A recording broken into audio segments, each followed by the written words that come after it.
Welcome to Streams of Income, hosted by best-selling author and entrepreneur Dr. David Powers, where we discuss streams of income, passive income, residual income, and even why there are dinosaurs and zombies in this intro. Fasten your seatbelts and get ready to dive in.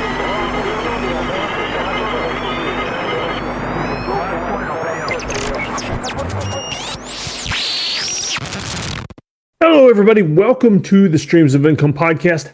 Thank you so much for tuning in. I'm glad you're here. I'm glad you are willing to give me some of your time to listen to either a business lesson or an interview with an amazing entrepreneur. So once again, thank you for listening to the Streams of Income podcast. I hope you enjoyed this episode. All right, folks, we are here with Cliff Nonnenmacher, and be sure you pronounce that right. And, you know, one cool thing about names that might be a little hard for people to pronounce is they seldom forget them. They'll mispronounce it, and the important thing, though, is if they remember you. Because a lot of times I'll do conferences and stuff, and everybody looks like just the same. But I stick out because I just stick out. So I love people with names that are spelled different, said different, and so... Cliff, we're here because, several things, man. I got a whole list of things I want to talk about, but franchising being the big one. But I'll tell you what, before we get to talking about franchises, how about we build up some of your early life? Because I was reading your bio that was sent over to me, and, man, a big industry that you hit a couple of decades too early. Yeah. We're talking about the food delivery. I mean, that was, I read that, and I'm thinking, man, if he had hit that just a year or two before DoorDash, you'd be a quadrillionaire or whatever the term is. Exactly. Yeah, and I don't know if I was ever even smart enough to do something like that. But if technology existed in 1990s that would allow you to create an app, I was decades early delivering food for restaurants that didn't deliver. I mean, that was an absolute value proposition at that time. It was. Domino's Pizza owned the QSR space, the quick service restaurant space, the pizza food delivery space because of one value prop. We deliver 30 minutes or less, guaranteed to your front door. When I got in the business, nobody cared about Domino's. They changed ownership multiple times when I was delivering food in the island because nobody cared. It's no longer special. This is the issue everyone's dealing with right now, if you think about it. Jimmy John's, we deliver speedy fast. Nobody cares. Everybody delivers speedy fast. Everyone delivers. It's no longer a value proposition. Brands need to evolve because if your unique selling proposition is we deliver, well, guess what? Everyone delivers. I mean, you need to do more. You need to do better than just say we deliver. And that's where Jimmy John's is closing locations. That's where Domino's Pizza realized that we do sell crappy pizza. We need to revamp the entire ingredient list. And they did. They redid everything from the base to the sauce to everything. But yes, I was delivering food for 16 restaurants, a auto parts store, and a pharmacy in 1991, right out of high school. Yeah, man. And the weird thing is, I mean, you know how sometimes technology or robotics, AI, it'll change factories, manufacture everything, but then you always have people that go back to the old school way and they charge a premium for it because it's old school. I mean, we'll hop in the car and drive to Little Caesars to get pizza that's the same quality as Domino's for the most part and a heck of a lot cheaper just to avoid the delivery charge. That's right. I'm sure we're not coming out on the money, but I mean, you had something going there. I mean, I'm picturing you in Florida, like just being a New York bike courier kind of a thing going on. Were you that young or was it car delivery? I was. No, I was right out of high school. I skipped college. I went straight to my entrepreneurial journey and my first real business. You know, I auto detailed cars. I did all your random stuff. I started at 8 years old. I used to rake golf balls out of country clubs and sell the golf balls back to the golfers at the entrances. So I've been doing this since I was 8. So I've been entrepreneurial my whole life. I agree with your show. I agree with creating ancillary income streams, right? I completely subscribe to the lifestyle that you're building and what you teach. I think it's important to have, more than one leg on the stool. You're adding like 5, 6, 10. It's important to do that. I agree with that. And I don't think enough people put emphasis on, I have a job. Great. what other income streams have you created over it's a half of a century. These people are 50 years old. You've been here a half a century. Like, what have you done in a half of a century to create a second leg? You don't have a second leg on the stool of income. No, I haven't done anything yet. So I think it's really important that a lot of people dig in and say, okay, there's no more pensions. I'm on my own. I want to retire uncompromised. How am I going to do it? I need additional income streams. So yeah, absolutely. Super important. Did you say you skipped college? I did. Yeah. Oh, tell us about that, because I went to college. I've got more degrees than I needed, but my big thing now is trying to get my kids to avoid college unless it's absolutely necessary for the profession they feel called to. So how do you feel about that? Why did you skip college, and how did that affect you? So first of all, I respect anyone that went to college. It's not like I look down on it. It's not like that.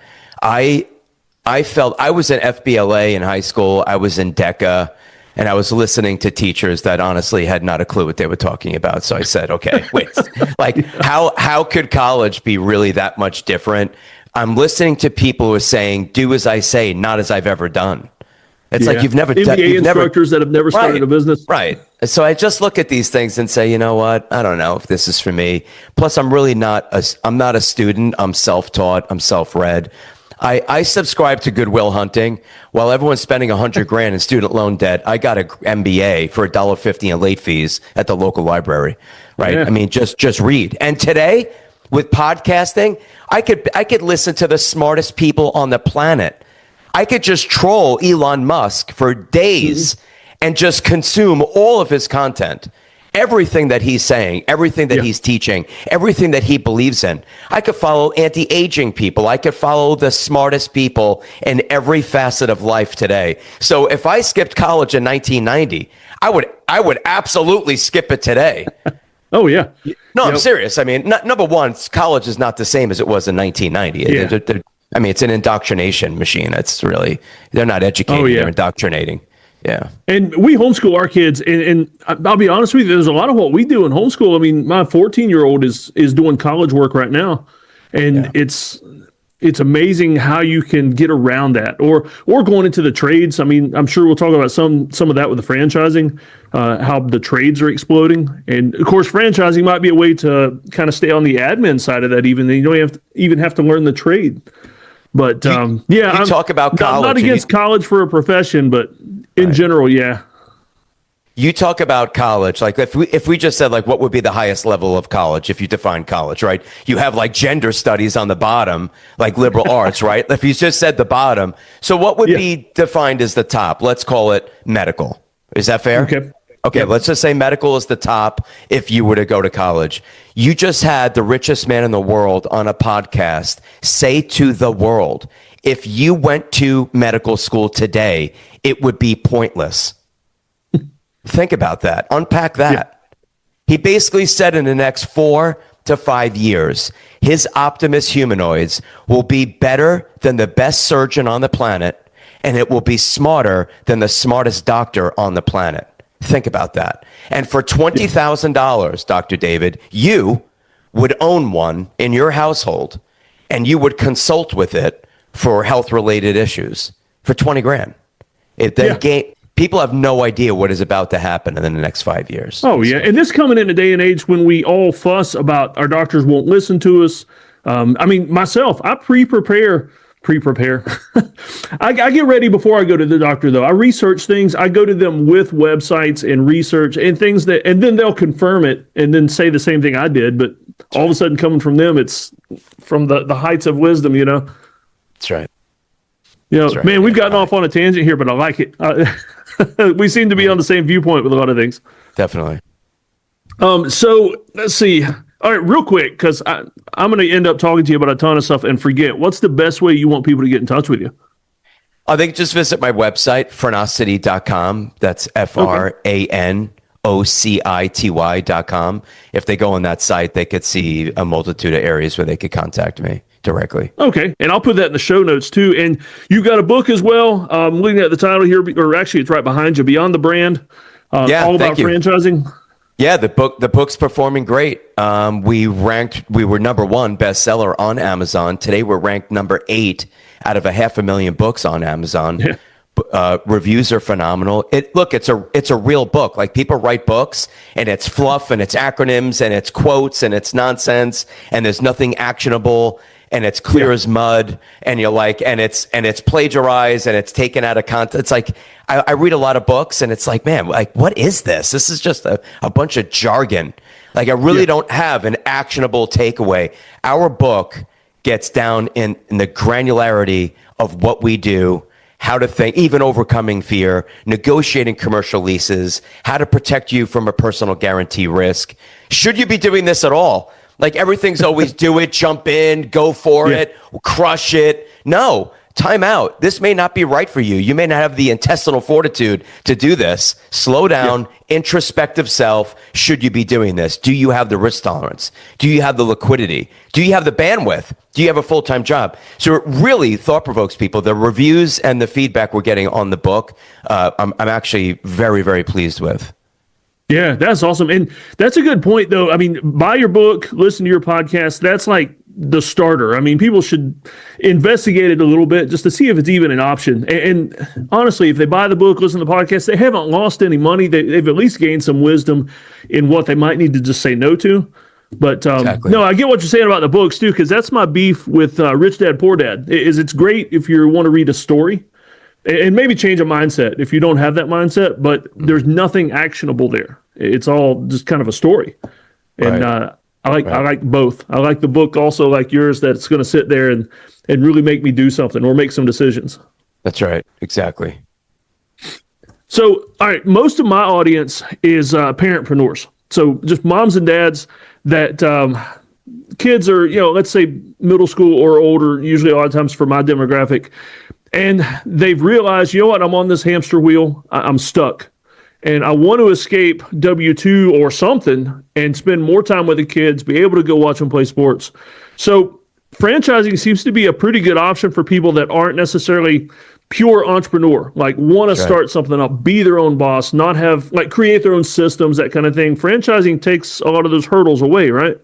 That's right. I totally agree with that. And that's what a lot of people don't understand. We always refer to Elon, right? You don't need to be Elon. You don't need to invent anything. You don't have to be Steve Jobs. You don't have to be a visionary pioneer and come up with a new disruptive technology. What you need is the desire to want to be successful, have financial freedom, live your life your own way, get off the hamster wheel, to your point, right? Get out of corporate America and the political nonsense of it.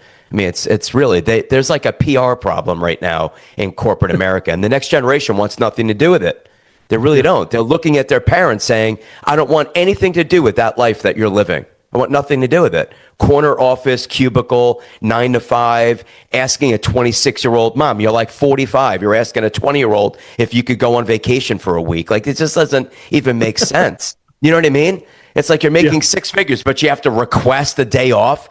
Like, if you look at the culture of corporate America, and it really does need to be kind of revamped. And a lot of people are just rejecting it and saying, I got to go out on my own and do my own thing and build my own ballpark and create my own culture. And that's what I see in franchising. So yes, the average person can, let's just say with a 5-10 year corporate background, can enter franchising and start investigating brands that they know nothing about. And that's the key. And this is where a lot of people misstep. They're like, well, I know medical. I'm a nurse. I know medical. Therefore, I'll only look at medical brands. Why? Why limit yourself like that? What are you, an actor? Like, you can only do comedy? You can only do a nursing gig? That's it? That's as good as it gets for you? You can't own an urgent care center? Like, why can't you own an urgent care center? Well, I'm not a doctor. You don't have to be a doctor. You and I can own an urgent care center and never speak to a patient. That's the beauty of franchising. And that's the example I like to give people to exaggerate my point. I am not a doctor. I will probably never be a doctor. I'll never have a degree in medicine, right? But I could own an urgent care center in my town right now as a franchisee, and I will employ physicians and properly licensed individuals to interact with patients and prescribe and so on. That's the power of franchising. There's no limit, none. There's no glass ceiling.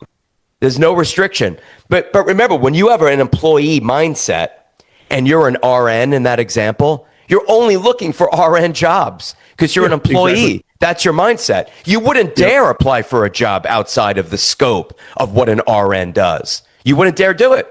You'd almost feel like imposter syndrome, or I'll never get that job. Why would they ever consider me? I'm an RN. Why would I apply for a steam fitting job? Or right? Or so, like, why would someone do that? And the reality is, number one, you could, and in franchising, you absolutely can. What's crazy, to flip the script a little bit so you really, and the audience really understands, just listen to this. This happens once a week. Once a week, I will get a hairstylist that will call me. I want to own a Supercuts or a Great Clips or a barbershop, okay? Tell me more. I've been doing this for 30 years. I'm the best hairstylist in my town in New Hampshire. Okay, I have to tell them that the brands don't even want to speak to her. Think about that. She's like, you don't understand. I have 30 years of experience. I'm the best in the business. That's the problem. You actually enjoy cutting hair. That's an employee. That is not an entrepreneur. Yeah, that's an hourly thing. Thank you. Supercuts, Great Clips, barbershops, they're looking for people that want to scale hair cutting businesses. They don't want you standing on your feet all day with scissors in your hand. That's the mindset if you're good shift. at what you do, why would you want a Great Clips? I mean, I've taken my kids to Great Clips, and it's a factory setup. Yeah. Look, there's a place for everyone, right? It's like there's a place for everyone. As they say, there's a seat for every ass, right? There's a place for everybody. Yep. And there's got to be some satisfaction too. Let's say you open an urgent care and you maybe have some loans to open it, that kind of thing, but there's got to be some satisfaction in knowing that possibly the loans you got to employ these doctors is less than what they owe in med school loans. Totally. It's crazy when you unpack that. And what they're and dealing doctor or with, not, they'll always be an employee. That exactly. Like you have $250,000 in student loan debt, and you're working. And I don't fault them for doing it, because a lot of them are like, look, I became a doctor because I genuinely want to help people, but I don't want to be a business owner. I don't want to manage these people. And that's the issue. And that's where everyone always says doctors, don't make great business owners. And it's like, well, they never wanted to be business owners. Yeah. The system, right? They never really wanted to be entrepreneurs. They wanted to be physicians. They wanted to be surgeons. They wanted to help people, in medicine. And they found themselves managing, insurance to the right of a decimal point. They found themselves, you know what I mean? It's like, wait a second, why am I dealing with malpractice insurance? I just want to practice medicine. It's like, no, you better know your numerical accountabilities of your business. So a lot of them do prefer to be employees and not have to deal with it. Yeah. Yep. Hey, I got a question for you. All right, so I let off a minute ago with buy your book, start listening to the podcast. So let's say they do that and they decide, okay, this is worth checking out. And we're talking a mom or dad that is in a full-time job. What would be like a transition path towards franchising? Like, what should they do after that? So let's just say that a client engages with us. First of all, our services are free. I think it's important to mention. We do not charge for our services. We're paid similarly to a realtor or a headhunter. We're paid by the seller. That's a big plus. So it's a huge plus because the listener, the client, has no risk. It's riskless because they don't sign anything. I tell everyone, you are not buying a franchise. If you're working with us, you're investigating franchising as one of many investment vehicles that you can put your money into. This is just one of many. Is it right for you?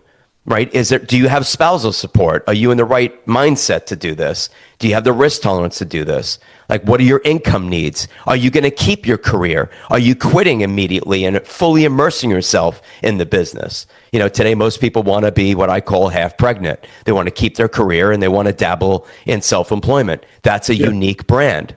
It's a unique brand that realistically can operate properly with that setup where someone's keeping their full-time career. So we're looking for bandwidth now. Do you have bandwidth during the day? Do you work from home? Are you trapped in an office? Right? If they're trapped in an office, I basically tell them, don't do it. Like, don't even think about it. Just move on. Do something else.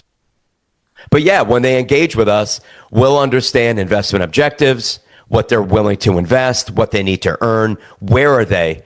What are the demographics of the community that they operate in, right? Demographics, psychographics, discretionary spending, household income. We want to understand where are you and where do you want to operate this business? Is it a rural community, 6,000 population, right? Or is it just a densely populated market? Like, where are you in America? What does that market look like? And what would work best?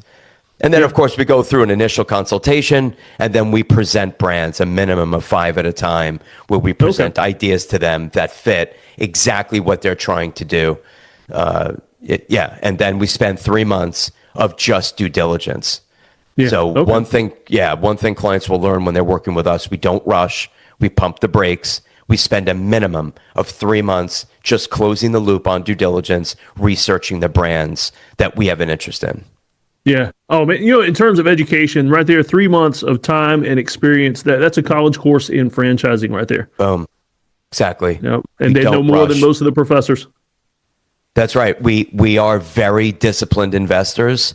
I always tell my clients, I want you to be unreasonably selective as to what brand you go with. Be unreasonably selective. This is a huge investment. You could misstep very easily. Be unreasonable. Does it check every box? No, it checks 2. All right. Are those 2 boxes heavily overweighted? No. They're my low weightings. Out. We have a decision-making matrix. It's actually in the book, and we give it to them when we work with them in a spreadsheet where they could just plug in some data and be like, look, this brand does not meet my criteria based on my weighting, right? My weighting of risk, my weighting of ROI, my weighting of recession resilience, my weighting of, has this brand weathered the housing crisis? No. Has this brand weathered COVID? No. It's a shiny new penny. I'm out. I don't recommend brands that were born in the best of times. I recommend brands that have a proven history of weathering economic cycles from the housing crisis through a recession, through COVID, and came out the other side clean. That's being disciplined. Yeah. Hey, and I know probably the most popular franchises, because people tend to zero in on what they know. The restaurants, the big ones, Great Clips, stuff like that. What are some of your favorite franchises, if you can name them, but if not, just at least the industries, some of your favorites? Yeah. Great question. It's not a matter of naming them. It's more a matter of, as like a Warren Buffett would say, are you a top-down or a bottom-up approach to investing? Are we going to start with the industry and work our way down to the brand? Right. So I like to start with the industry. It's like, what is trending? There are 5 things that are trending. Again, it's all in our book. Number 1 is the feminization of men in America. What does that mean? It means that we feminize men to the point that they can no longer use tools.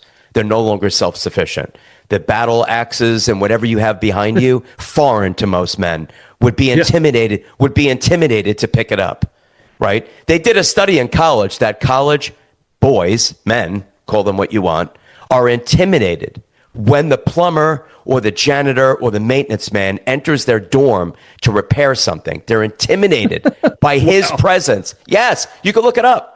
It was a study done. They're literally intimidated by it. It's like, you could do so, like, you're pretty manly. You could do things that I can't do. Like, why couldn't I fix that? You came in here with a tool belt, a screwdriver, and a drill, and within 10 minutes, you're like, I got my heat back? Yeah, because you don't know how to do anything, because nobody taught you. It's magic. Yeah, it's magic, exactly. HVAC is magic. Plumbing is magic. Electrical is magic. It's wild. So, but I want to continue with that theme. Under the feminization of men includes testosterone therapy. It includes ED therapy. It includes a whole slew of things related to men's health. We've not only feminized them to the point that they can't use tools, they also have 50% of the sperm count they had a decade ago. Think about that. Yeah, you had both, and it's not just decreasing with age; it's dropping for every reason. 100%. Testosterone and sperm count are plummeting in the Western world. I find it fascinating that you're introducing socialism and weakening men at the same time. That's not a coincidence. Moving on. It goes back to that old quote about what is it? Hard times create hard men, soft times create, and then cycles around. Exactly. Difficult times create hard men. Exactly. Strong men. And good times create weak men. It's true. If we don't see adversity, it doesn't really harden us and give us the ability to fight, to be resourceful, to think critically. Today, they all think catastrophically. That's all they do is just think catastrophically. Like, my life sucks. It's over for me. I'll never get married. I'll never have. That's their whole loop. It's just negative doom loop of catastrophic thinking. And you're right. And that's why people are homeschooling. They want their kids to think critically, challenge the status quo. Don't listen to the lab coat. Think for yourself. That doesn't seem right, right? Test drug. It's a test. Do you want to be part of the test? It is an unproven unproven vaccination do you want to be part? Like all these things, people need to start thinking for themselves, and the schools are designed to take that away from you, to take creativity away from you. So next category. So the feminization of men, you understand, any business requiring the use of tools, you have the furthest distance from AI, robotics, humanoid disruption. Furthest distance. Hand dexterity, furthest distance from humanoid disruption. They don't have the hand dexterity yet. They also don't have a society that has embraced a humanoid in a self-driving car to pull up in the front of your house or your listener's home and fix your HVAC system. We haven't embraced that yet. So again, anything involving tools, feet on the street, home services, furthest distance from disruption. You could become the disruptor instead of the disrupted. Category number 2, this country is aging rapidly. In the next 10 years, we will be a super age nation, which means 20% of your population is over 65. That should scare the shit out of anybody listening, because you can't have an aging, strong population. I had a guy in my show, listen to this, Dr. David. I had a guy in my show, and he asked me, do you know the average age of a caregiver? I'm like, a caregiver? That means youth. Our youth care for the elderly. He's like, what do you think it is? And I'm like, I don't know, like 30. He goes, 30? I go, what is it? 60. Wow. I go, timeout. The average age of a caregiver in America is 60? Yes. We are dispatching in the home care industry, average age of 60 to care for an 80-year-old. Think about that. Wow. It is seniors caring for seniors. That's the country we live in. We're now Japan. We're becoming Italy. We're becoming super aged. We're not repopulating. The category is the silver tsunami. That's what it's categorized in our book. Yeah. So you have feminization of men. You have the silver tsunami. How do I make money and create an amazing legacy, by the way, in the silver tsunami? It could be home care. It could be mobility. It could be building ramps, installing grab bars. It could be doing in-home aging in place assessments. There's so much to unpack with that as it relates to the silver tsunami. Category number 3 is going to be the humanization of pets and animals. $150 billion market in the United States. Wow. We're not repopulating, we buy dogs. We're not repopulating, we buy cats, we buy ferrets, we buy animals. Our children are not having children. They're like, I could never do this. I could barely survive on my own. How am I having a child? Plus, everything that we just said, sperm, testosterone, these kids can't have kids anyway. Like you know, their cell phones in their pockets all day long. They're not even dating properly. They can't maintain a relationship with another human being properly. They can't impregnate someone properly. This is not my opinion. Both sides of the aisle have discussed IVF in the last election. It's a real issue.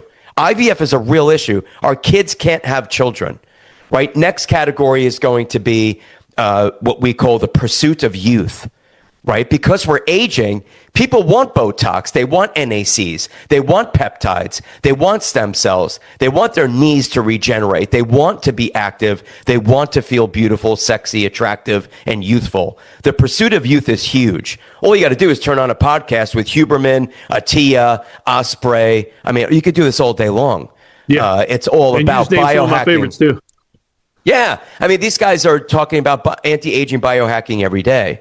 Yeah. I spoke to a very smart person yesterday. His attitude is we're headed with AI supercomputing. We're headed towards immortality for the rich.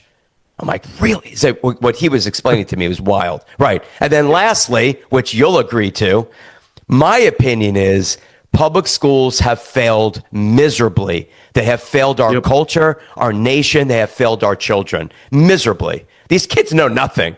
I mean, they come out. I have a family member who can't read script. So we have an elderly parent writing Christmas cards and birthday cards in script, and the kid can't even read it.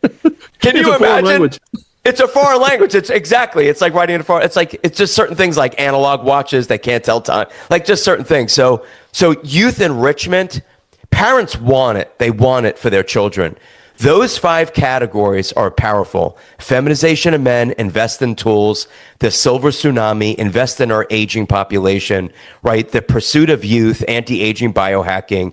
You have the humanization of pets and animals, and then you have the category of youth enrichment. That Yeah. right there, And that's pretty amazing because there are riches in those categories, and none of what you named was a hotel or a restaurant or a hair salon. I mean, people need to change their thinking over there because that money, I mean, the money's already there, but in the next 10, 20 years, that money is going to be crazy.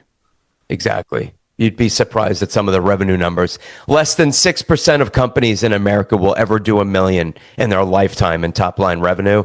I could show you brands with written earnings claims of over $1 million all day long. Yeah. Now you've worked with some of the biggest brands. I mean, I was reading your thing, and I've given money to some of the brands you've worked with as far as franchising, but probably quite a few. I mean, at Carter's World, the thing mentioned Four Seasons. They used to be a competitor of my dad. He started a remodeling business, and he used to compete with them. And so, I mean, there's a lot that is hard to compete with in the franchise model as a small business owner because of the systems, the employees, and he would lose employees to places like that because of systems sometimes. That's right. I mean, you look at like CertaPro Painter, right? Let's just break it down to something simple. Low barrier to entry businesses like painting. You get a van, you get a ladder, you get a white outfit, and you buy a paintbrush. No, really, right? I'm just simplifying it. It's what we would refer to as a low barrier to entry business to get into. A handyman, very low barrier. You just walk into it. Van, ladder, tool belt, and some basic skills. I'll call myself a handyman. You look at let's go back to CertaPro Painter. There's probably 500 plus locations in the United States. The average revenue is 2.1 million. 2.1 million. Now, if you lined up on your show, independent painting companies, none of them are hitting that number. None of them. They're making 30, 40 grand a year and working 60 hours a week. And when they get home from painting a house, they're doing the books for the business. Exactly right. That's the difference between franchising as a methodology to scale a business, create wealth. And by the way, if you spoke to all of the CertaPro Painter owners, none of them have ever held a brush in their hand. They're not painting. That's the key. That is the E-Myth by Michael Gerber, the book, the E-Myth, the entrepreneur's myth. It is a great book, and it reshapes your thinking.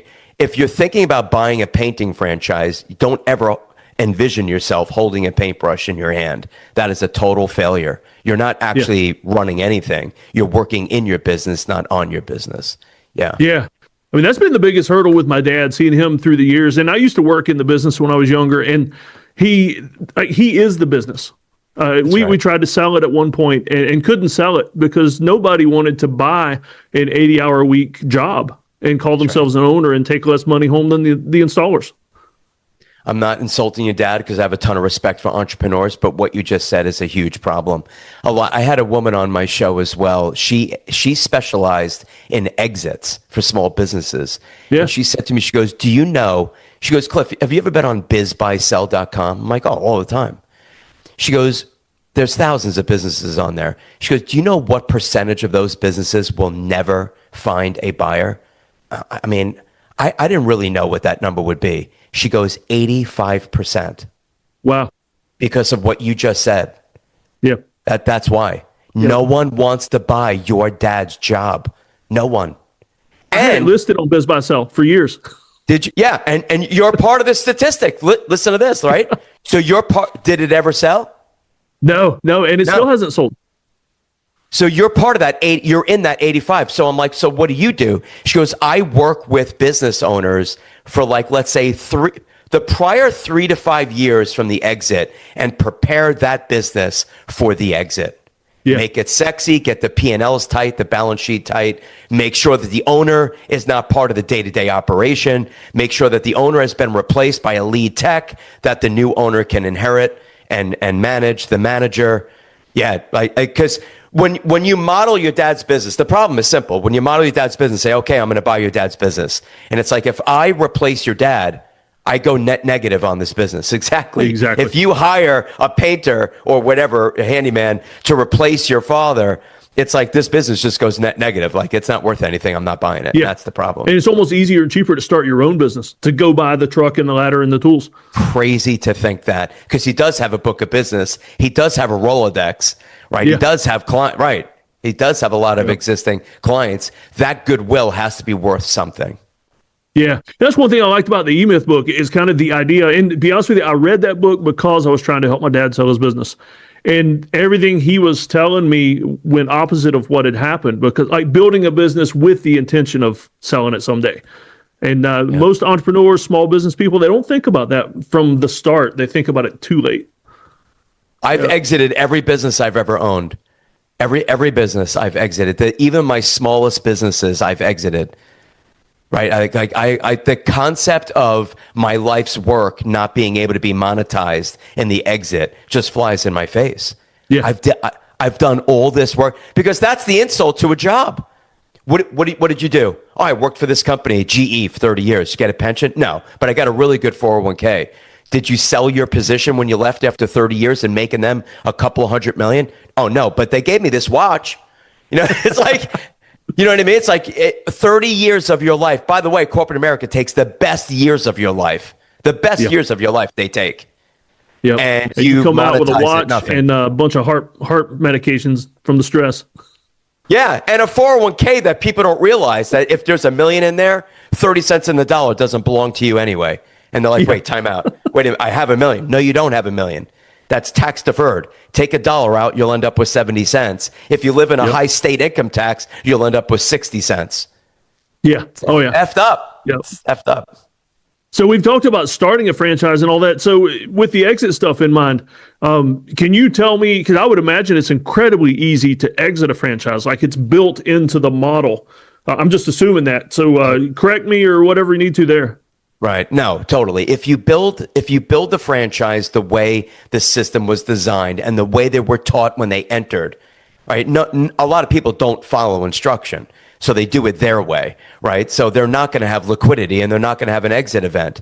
But if you actually build it with the end in mind, which is I'm buying a franchise, I do not want it to rely on my day-to-day attention. I don't want to be an employee within my own entity. I don't want to drive the truck. I don't want to fix appliances. You know, that's your exit. I had a guy in my show. He was a 2-time national pool champion. Okay. Great guy, Rob. 17 years of experience repairing appliances.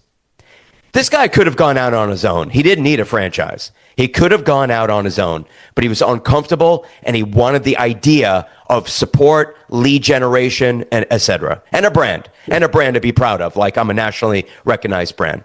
So the brand tells him day one, here's our concern with you. You actually like repairing appliances. You're conditioned to drive the van. You need to stop doing it. Oh, okay. Doesn't listen, goes out in the field, drives the van, repairs appliances.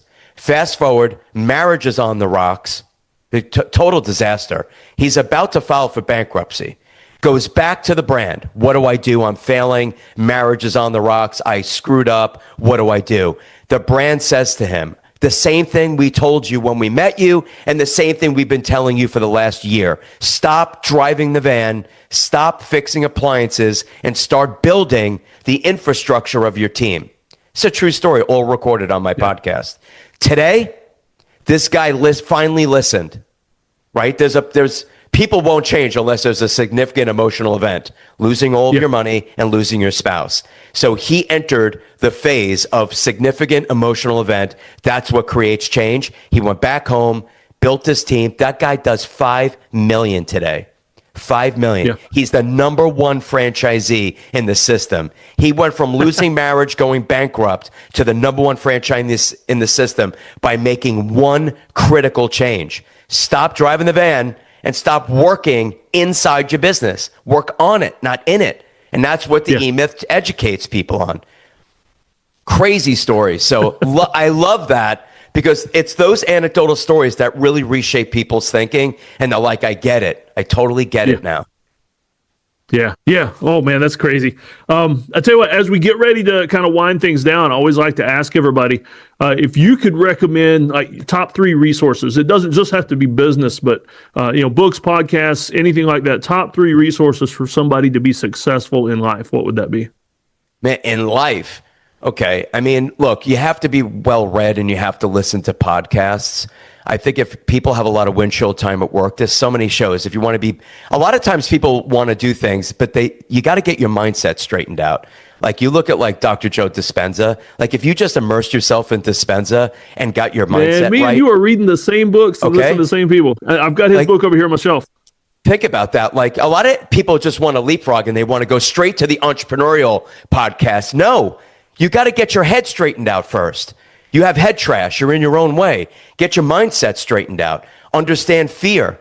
Understand your amygdala. Understand that your brain is wired for survival, not success. That's why you can't take that step to become an entrepreneur, because you're fearful, right? So mindset, Dispenza is one of my favorite. Eckhart Tolle is one of my favorite. I don't know if you ever watch Tolle. He does amazing writing on fear and overcoming fear. I don't think anyone has taken a dive as deep as Eckhart when it comes to fear. And it's it's, by the way, fear has killed more dreams than failure ever has. It's why most people will be perpetual listeners and never take action in anything. It's fear will paralyze them from doing it. I'm a huge fan of Law of Attraction. I'm a huge fan of The Secret. I read and watch the movie The Secret often just to kind of refresh, because thoughts become things, and what you think about, you bring about. And a lot of people don't understand that. What you think about, you bring about. If you're going to doom scroll in your brain, you're just going to attract more negativity.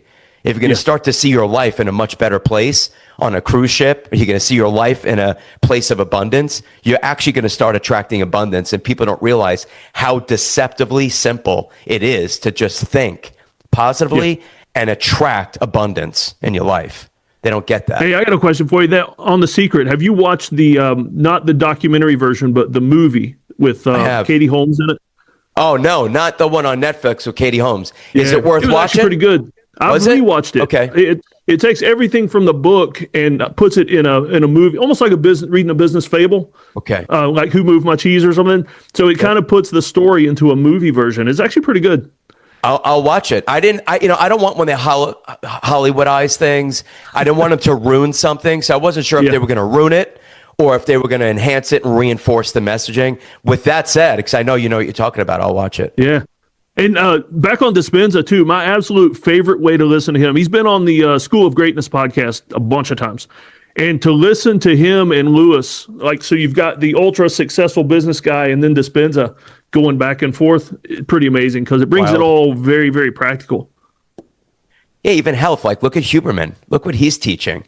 Like, just getting your health straightened out so that you can be sharp and have the energy and you can think through these issues that you're dealing with. Yeah. Entrepreneurship is not for the meek of heart. Like, if you're going to become self-employed and you have children and you have a spouse and you have mortgages and you have life and you have kids going to college, you know, like you have to have your mindset straightened out. Everyone skips that step. You can't skip it. And your health, you got to take care of yourself. You got to be healthy. You got to have a sharp mind. Your brain has to be on point. Yep. Yeah. I mean, there's no point in living long if it's a life filled with dementia and Alzheimer's and from taking statins all these years or whatever the cause is. Oh, I love you. Yeah, man. And Attia, you mentioned Attia earlier. I think he's the one that I've heard him on the Tim Ferriss show talking about the workouts he does now primarily are geared toward me being fit when I'm 90. Like he's not lifting heavy as much. He's doing things that are more for mobility and that's right. I'm going to live forever and I'm going to play with my great grandkids and toss the ball with them. That's right. With his CO2 and your absorption and grip strength. He has a leading indicator of longevity, which is actually grip strength, which I find interesting. Right? Can you hang on a bar for 2.5 minutes? Yep. Like everyone listening, and that directly go hang on a bar. Can you carry the groceries into the house when you're 90 years old? My mother yesterday said to me, when you come over, I need you to get the cases of water out of the back of the car. I can no longer do it. It's exactly. I can no longer do it. That's where we end up. Yep. We don't age gracefully, and the golden years are not golden for many of us. And I want to flip that script. I'm not getting involved. I'm not getting involved in anything pharma.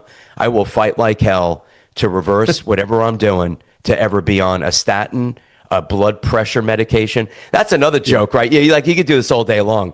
You know, back in the I go to ChatGPT and go, you're a doctor in the 1980s, like before everything got really corrupt. What should my mother's blood pressure be My mother's blood pressure in 1980 is exactly where it should be right now. But under today's standard, oh no, you got to be on heart medication. Yeah. You got to go on this, and she's on multiple drugs under today's modern medicine methodology. But in 1980, they wouldn't have medicated her. They'd be like, you're exactly where you should be as an 80-year-old female. You're exactly where you need to be.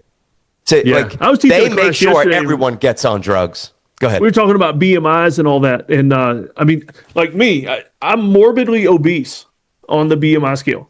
Right. I mean, and you'd be obese on the BMI scale just because the insurance says you are. That's right. It's like, how old are you? How tall are you? Yeah, you're no good. You're broken. You got to pay twice as much. But I got this for you. What is it? It's a GLP disruptor. It'll be really good for you. You might go blind, but it'll be really good for you. Yeah. The whole world's on semaglutides now.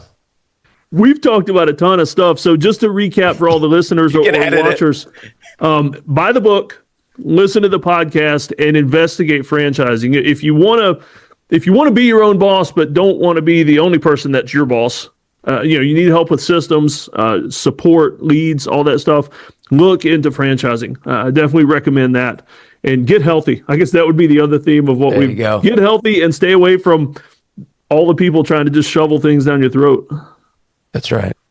Yeah. Absolutely. Any final words of wisdom for us, though? No, I mean, I really appreciate you having me on. Appreciate the Notice Your Marines. Thank you for your service. Thanks for having me on. Yeah.